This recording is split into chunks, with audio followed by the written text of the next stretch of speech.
오늘도 복된 주일 주님과 동행하시면서 감격스럽고 행복한 하루가 되시기를 예수님의 이름으로 축복합니다. 사람들이 자유 아니면 죽음을 달라고 외칩니다.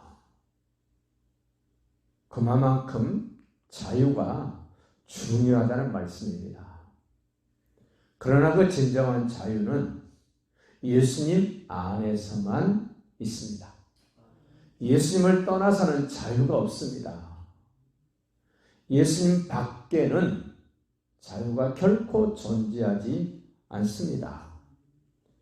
예수님이 여인의 후손으로 말구육간의 사람으로 오신 것은 우리를 참 자유케 하시려고 오셨습니다.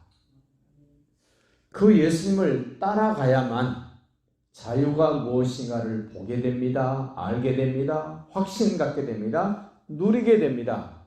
결코 그 자유를 포기할 수 없기에 목숨 걸고 예수님 안에 머물고 싶고 끝까지 예수님을 따라가고 싶은 의지가 발동이 되고 확신을 갖게 됩니다. 오늘 5장 1절 그렇게 말씀합니다. 그리스도께서 우리를 자유롭게 하려고 자유를 주셨으니 그러므로 굳건하게 서서 다시는 종의 멍에를 매지 말라. 단호합니다. 확실합니다. 이렇게 분명한 자유가 보장됐음에도 불구하고 자꾸만 그 자유를 깨트리고 예수 안에 있는 우리를 예수님 밖으로 자꾸 끌어내려는 세력이 있습니다. 그 세력이 누군가? 이단입니다. 사단막입니다.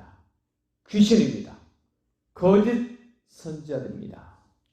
할 수만 있으면 예수님이 하신 일보다는 사람이 하는 일의 가치를 더 두려고 합니다. 당신이 대단한 사람입니다. 할례를 행한 당신은 존중받아야 됩니다. 뭐 이런 겁니다. 당신이 행하는 그 일은 엄청난 일입니다. 아무도 할 수 없는 일을 당신은 행했습니다. 뭐 이런 이야기들을 하게 되고 듣고 싶어 한다는 겁니다. 그 대표적인 예가 할례입니다. 할례는 하나님이 믿음으로 의로워진 사람에게 주신 증표 중에 하나입니다. 할례로 의로워진 것이 아닙니다. 할례를 했기 때문에 너 옳다 바르다 내가 괜찮다고 해줄게 하신 것이 아닙니다. 할례는 창세기 17장에 나타난 일입니다. 그보다 앞선 창세기 15장에서 아브라함은 하나님께서 하시고자 하신 일들을 하나님이 친히 이루실 줄로 하나님을 신뢰했습니다. 그 하나님을 신뢰할 때 하나님이 그 신뢰한 아브라함을 의롭다고 선언하셨습니다. 창세기 15장입니다. 항상 기억하십시오. 창세기 17장이 앞에 있지 않습니다. 창세기 15장이 앞에 있습니다. 하나님을 믿음으로 의로워진 아브라함.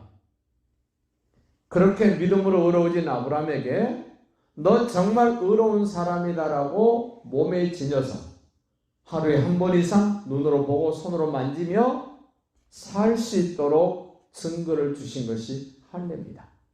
그런데 그 사람이 행했던 할례만을 가장 중요하게 보고 그것을 의의 기준으로 생각했던 유대인들, 율법사들, 바리새인들, 장로들, 대제사장들, 그들이 계속해서 할례를 행하지 않으면 의로워질 수 없고 할례를 행하지 않으면 구원받을 수 없다는 얘기를 계속합니다. 2절 보십시오. 보라, 나 바울은 너희에게 말하노니 너희가 만일 할례를 받으면 그리스도에게서 너희에게 아무 유익이 없으리라. 그리스도께서 너희에게 아무런 것도 할 수 없는 관계 단절을 하는 것이 뭐냐? 할례다.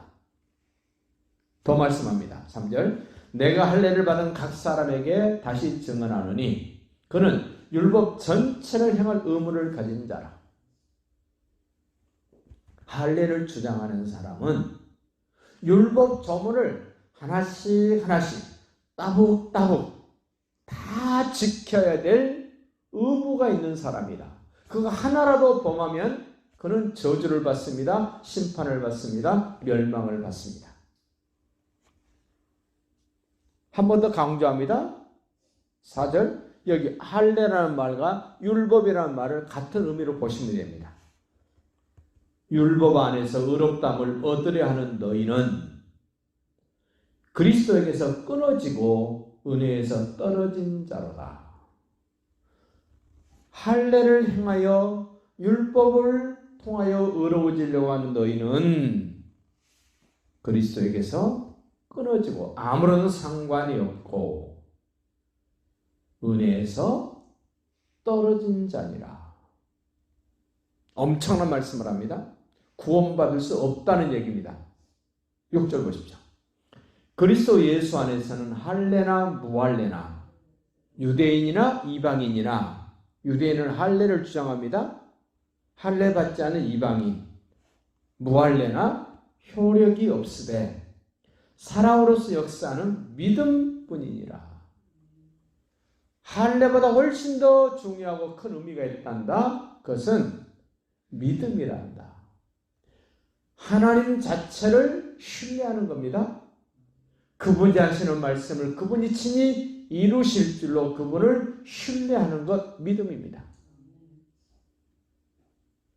이 믿음이란 말보다 더 좋은 말이잖아요. 신뢰라고 생각을 합니다.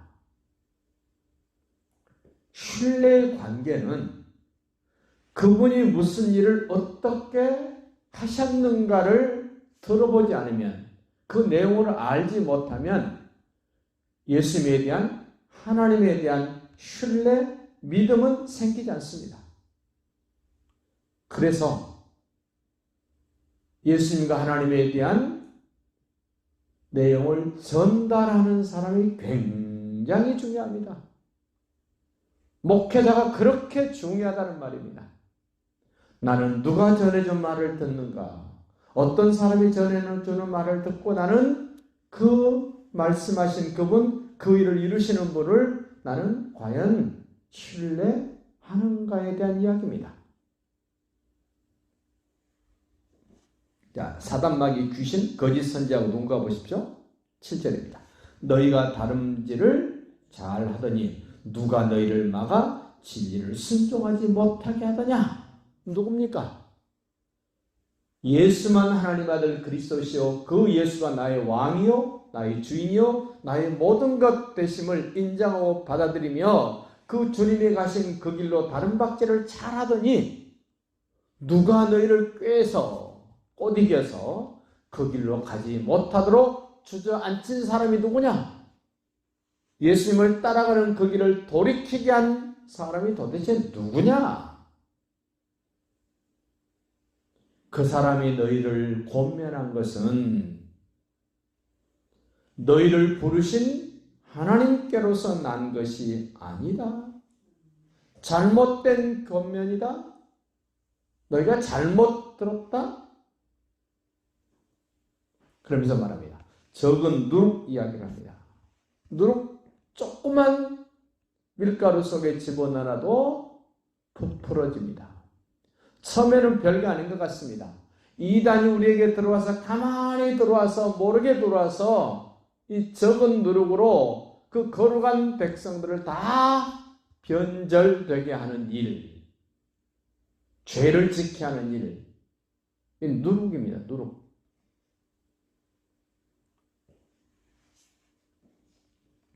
(11절도) 보십시오. 형제들아, 내가 지금까지 할례를 전한다면 어찌하여 지금까지 박해를 받으리요?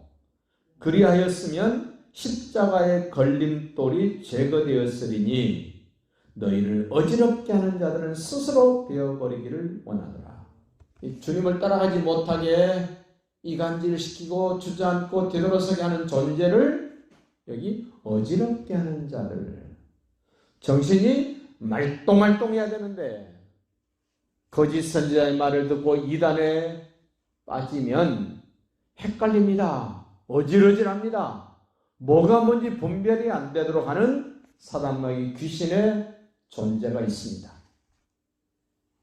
자꾸 행위를 드러내게 만들고 행위를 강조하게 만들고 그렇게 한 사람은 교만해지고 그렇게 하지 못한 사람은 늘 기죽게 만드는 이 이단들, 거짓 선지자들에게 속지 않도록 말씀에 대한 분별력이 분명한 신앙생활이 되시기를 예수님의 이름으로 축복합니다.